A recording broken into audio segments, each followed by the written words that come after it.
दोस्तों, इस बात में कोई भी शक नहीं कि दुनिया में सबसे ज्यादा अलग प्रकार के जानवर अमेज़न के जंगल में पाए जाते हैं। इसके अंदर जाकर ऐसा लगता है जैसे हम किसी दूसरी दुनिया में आ गए हो। इस वक्त धरती का सबसे ज्यादा घना जंगल अमेज़न ही है। ये बिल्कुल ऐसी स्थिति में है जिसे पूरी दुनिया में लाखों साल पहले जंगल हुआ करते थे। कई लोगों का ये भी मानना है कि अमेज़न के जंगलों की गहराई में आज भी डायनासोर जैसे जीव जिंदा हो सकते हैं। जितना बड़ा और घना अमेज़न का जंगल है, उतना ही ज्यादा रहस्यमयी भी है।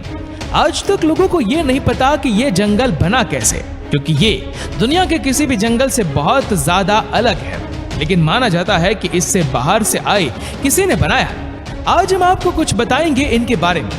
दोस्तों, अमेज़न जंगल का नाम सुन के आपके दिमाग में सबसे पहले सांप आते होंगे, क्योंकि यहाँ पर सांप की सबसे ज्यादा प्रजातियां मिलती हैं, जैसे कि एनाकोंडा, पाइथन, कोबरा और कई अलग अलग सांप। साथ ही यहाँ के एनाकोंडा बाकी देशों के एनाकोंडा से ज्यादा बड़े होते हैं। कुछ का मानना है कि अमेज़न के जंगल में प्राचीन वक्त के सांप भी मौजूद है, क्योंकि इसका क्लाइमेट और नीचे और बिल्कुल वैसा है जैसे लाखों साल पहले धरती का था। इस जंगल में बुलेट एंड और साथ ही साथ और भी कई अनोखे जानवर हैं जो कि बस अमेज़न में ही मिलते हैं। अमेज़न में कई जानवरों पर रिसर्च की गई है, पर फिर भी आज तक अमेज़न के आधे से भी कम हिस्से को ही हम देख पाए हैं। अमेज़न का 75% हिस्सा ऐसा है जहां आज तक इंसान पहुंच नहीं पाए, क्योंकि ये बहुत ही ज्यादा घना है और इतने अंदर तक टेक्नोलॉजिकल सामानों को लेकर जाना नामुमकिन है। साथ ही जैसे ही हमने कहा, इसका क्लाइमेट लाखों साल पहले की पृथ्वी जैसा है, तो वैज्ञानिक इसके साथ छेड़छाड़ करके इसे बर्बाद नहीं करना चाहते। अमेज़न में कई आदिवासियों की ट्राइब भी रहती है और अमेज़न के घने जंगलों में और भी कई ऐसी जनजातियां होती होंगी जिनके बारे में हमें कुछ भी नहीं पता। और अगर टेक्नोलॉजिकल डेवलपमेंट की वजह से अमेज़न जंगल नष्ट हो गया तो दुनिया के कई सारे जीव विलुप्त हो जाएंगे। दोस्तों, आए दिन अमेज़न के बारे में नई और अनोखी बातें पता चलती रहती है। यहाँ पर कई एक्सपेरिमेंट और रिसर्च चलते रहते हैं। लीड्स यूनिवर्सिटी ने साल 2017 में एक रिसर्च की थी। इसमें पाया गया कि अमेज़न बेसिन जितना कार्बन ग्रहण करता है उतना कहीं नहीं करता, जिसके चलते यहाँ पर कार्बन एम्बिशन बहुत कम है। इसलिए यहाँ का वातावरण इतना अच्छा है। अगर यहाँ पर टेक्नोलॉजिकल डेवलपमेंट बढ़ गई तो यहाँ पर बहुत ज्यादा कार्बन रिलीज होगा और नेचर के लिए खतरा होगा। वैज्ञानिक कार्लोस नोब्रे ने रिसर्च में कहते हैं कि जिस तरीके से अमेज़न के जंगलों को काटा जा रहा है, वह दुनिया के सबसे बड़े जंगल से सबसे बड़ा सावन क्षेत्र में बदल सकता है। बता दें, सावन क्षेत्र में छोटे छोटे पौधों के साथ घास का जंगल होता है। इसे क्षेत्र की इकोलॉजी भी बदल सकती है। अमेज़न के जंगल 9 देशों से होकर गुजरते इन जंगलों का करीब 60% ब्राजील, 13% पेरू, 10% कोलंबिया और बाकी का हिस्सा Ecuador, Guana, Venezuela, Bolivia, Suriname और फ्रांस से होकर गुजरता है। बता दें कि पृथ्वी पर जितने जीव है उसके 1/3 को एक साथ अब अमेज़न के जंगल में देख सकते हैं। यहाँ 390 अरब पेड़ है, जिसमें 16,000 से ज्यादा उनकी प्रजातियां हैं। इतना ही नहीं, यहाँ 400 से ज्यादा आदिवासी जनजातियां रहती है। इन जनजातियों का बाहरी दुनिया से किसी भी तरह का संबंध नहीं है। दोस्तों, अमेज़न के जंगलों की कीड़ों की काफी चर्चा होती है। माना जाता है कि यहाँ इतने हजार तरह के कीड़े और जंतु मिलते हैं कि उनमें से कुछ ही फीसदी के बारे में अब तक वैज्ञानिकों को पता चला है। यहाँ की बुलेट चींटियां बड़ी खतरनाक होती है। देखने में छोटी होने वाली इन चींटियों के डंक को जहर की तरह खतरनाक माना जाता है। कहा जाता है कि इनकी काटने पर गोली लगने जितना दर्द होता है। चींटियों के बाद यहाँ की मकड़ियों की चर्चा होती है। यहाँ 3000 से ज्यादा मकड़ियों की प्रजातियां पाई जाती है, जिनमें ज्यादातर जहरीली होती है। टेरेंटुकुला मकड़ी को सबसे खतरनाक माना जाता है। इसके बाल भी इतने खतरनाक होते हैं कि आपकी आंखों में पड़ गए तो शीशे की तरह उसे फोड़ देंगे। अब इतने कमाल के जानवर बस यही रहते हैं, तो इस जगह के बारे में कुछ खास बात तो होगी। देखा जाए तो कुछ नहीं, बल्कि बहुत खास बात यह है कि अमेज़न जंगल किस तरह से बना है, ये जानकर आप चौंक जाओगे, क्योंकि आप कह सकते हो कि अमेज़न जंगल जिस तरीके से बना है उसने आधी पृथ्वी को तबाह कर दिया है। दरअसल हाल ही के कुछ स्टडीज में पता चला है कि डायनासोर को मारने वाला स्टूडेंट एक नए न्यू ट्रॉपिकल जंगल के निर्माण के लिए जिम्मेदार है। ट्रॉपिकल जंगलों का निर्माण एक एस्टेरॉयड के कारण हुआ जो लगभग 66 मिलियन वर्ष पहले पृथ्वी से टकराया था और उसके बाद क्रिटेशियस मास एक्सटिंक्शन हुआ था जिसमें धरती के सारे रॉक को बदल दिया, जिस दौरान हमारी धरती पर राज करने वाले करीब 75% जीवों की प्रजातियां पूरी तरह विलुप्त हो गई थी। ये मास एक्सटिंक्शन मुख्य रूप से 2 कारणों की वजह से हुआ जिसने विशालकाय डायनासोर और दूसरे जीवों की लाखों प्रजातियों को खत्म कर दिया।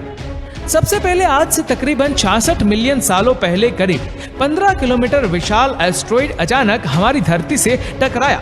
इस एस्टेरॉयड के धरती से टकराने की तुरंत बाद ही सैकड़ों किलोमीटर दूर तक आग का गोला फैल गया जिसने अपने रास्ते में आने वाले जीवों को तुरंत ही राख में बदल दिया। इस टक्कर से समुद्र में कई मीटर ऊंची खतरनाक लहरों की जिन्होंने आधी दुनिया में तबाही मचा दी। इस टक्कर के बाद निकले धूल और राख धीरे धीरे आसमान में फैल गई जिस कारण हमारी धरती का वायुमंडल कई महीनों तक गैसों और डस्ट से पूरी तरह ढक गया जिसके कारण सूरज से आने वाली प्रकाश की किरणें धरती की सतह पर पहुंचना बंद हो गई। इसी वजह से हमारी धरती का तापमान कई डिग्री सेल्सियस तक गिर गया। अचानक आए इस महाविनाश की वजह से जीव जंतुओं और पौधों की कई प्रजातियां तुरंत नष्ट हो गई।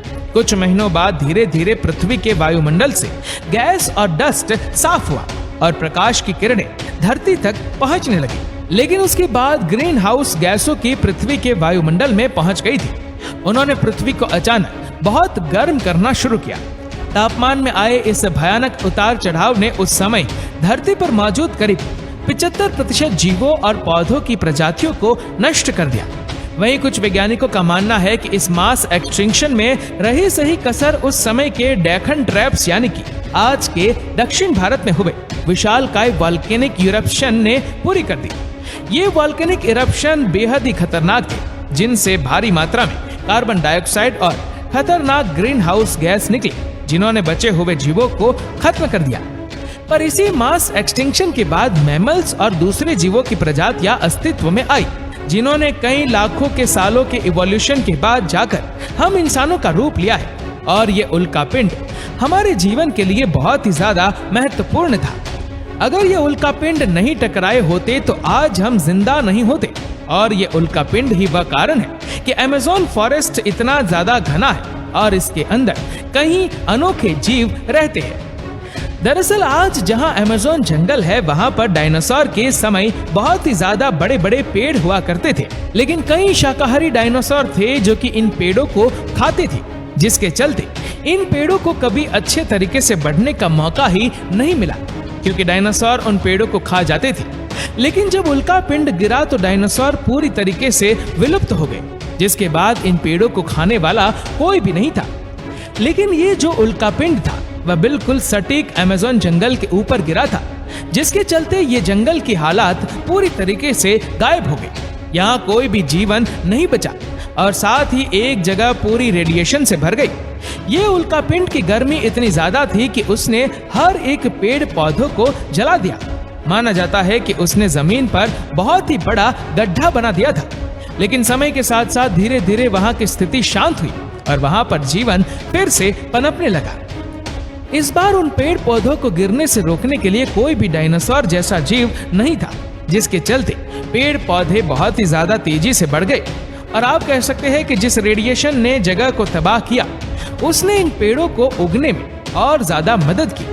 अमेज़न रेन फॉरेस्ट की जमीन सबसे ज्यादा फर्टिलाइज जमीन मानी जाती है। जो उल्कापिंड धरती पर गिरा था वह करीब 12 किलोमीटर बड़ा होगा और देखा जाए तो आपके समय में Amazon rain forest 12 kilometre area में फैला हुआ है और ये जंगल अपने आसपास के जंगल में काफी ज्यादा अलग दिखता है। अगर आप ऊपर को देखें तो आप क्लियरली बाकी जंगल और अमेज़न रेन फॉरेस्ट के बीच का अंतर देख सकते हैं। अमेज़न रेन फॉरेस्ट के अंदर कई ऐसी खास वनस्पतियां और खास तरीके के पेड़ हैं जो कि पूरी दुनिया में और कहीं नहीं मिलते। और अमेज़न रेन फॉरेस्ट के बहुत ही ज्यादा गहराई में क्या है ये कोई नहीं जानता क्योंकि किसी ने इसे पूरी तरह से देखा ही नहीं है। हो सकता है उल्कापिंड की वजह से इसके अंदर पूरी एक अलग दुनिया बन गई हो। यहाँ पर पेड़ बाकी किसी भी जंगल पर बहुत ज्यादा घने हैं और ये भी कहीं ना कहीं उसे उल्का पिंड से जुड़े हैं। आपको ये बात शायद पता हो, जब भी वोल्केनो फूटता है तो उसके आसपास की सारी जगह लावा की वजह से तबाह हो जाती है, लेकिन उसके कुछ सालों बाद वही लावा नए जीवन की शुरुआत करता है। ये कुदरत का नियम है और हमेशा अंत के बाद आरंभ होता है। क्रिटेशियस मास एक्सटिंक्शन से पहले भी 4 मास एक्सटिंक्शंस हुए थे। एक्सटिंक्शंस थे Ordovician mass extinction, Devonian mass extinction, Permian mass extinction और ट्राइसिक जुरासिक मास एक्सटिंक्शन, और फिर हुआ था क्रिटेशियस मास एक्सटिंक्शन। और इन सब एक्सटिंक्शन की वजह से धरती का एक जीवन पूरे तरीके से नष्ट हो गया और दूसरे जीवन को पनपना पड़ा। बिल्कुल वैसे एक वक्त आएगा जब इस धरती से हम सारे इंसानों का नाश हो जाएगा और फिर कोई दूसरा जीवन आएगा और वह होगा 6 मास एक्सटिंक्शन। और देखा जाए तो हम इंसान बहुत ही ज्यादा तेजी से एक्सटिंक्शन की तरफ बढ़ रहे। जैसे कि जिस जंगल की हमने बात की, अमेज़न जंगल की, इसे बहुत जल्दी से काटा जा रहा है और साथ ही आजकल फॉरेस्ट फायर भी बहुत जल्द हो रही है। नेक्स्ट मास एक्सटिंक्शन कभी भी हो सकता है और ऐसा भी हो सकता है कि ऑलरेडी शुरू हो गया है। वैसे ही एक बोनस फैक्ट है कि एक ऐसा जीव है जिसमें सारे मास एक्सटिंक्शन को सरवाइव किया है। उस जीव का नाम है टार्डिग्रेड्स। तो दोस्तों, आपको ये इन्फॉर्मेटिव वीडियो कैसा लगा हमें नीचे कमेंट करके जरूर बताइएगा। और अगर आपको वीडियो अच्छा लगा हो तो इस वीडियो को लाइक करेगा, शेयर करेगा ज्यादा से ज्यादा लोगों तक, और ऐसी ही और भी इंटरेस्टिंग वीडियोस के लिए फॉलो करें हमारे पेज को। और ऐसी ही और भी वीडियोस को यूट्यूब पर देखने के लिए नीचे कमेंट सेक्शन में लिंक दी गई है, जिसके ऊपर क्लिक करके हमारे चैनल को आप सब्सक्राइब करें और बेल आइकन दबाएं ताकि हमारे हर लेटेस्ट वीडियो की अपडेट आपको मिलेगी सबसे पहले। धन्यवाद।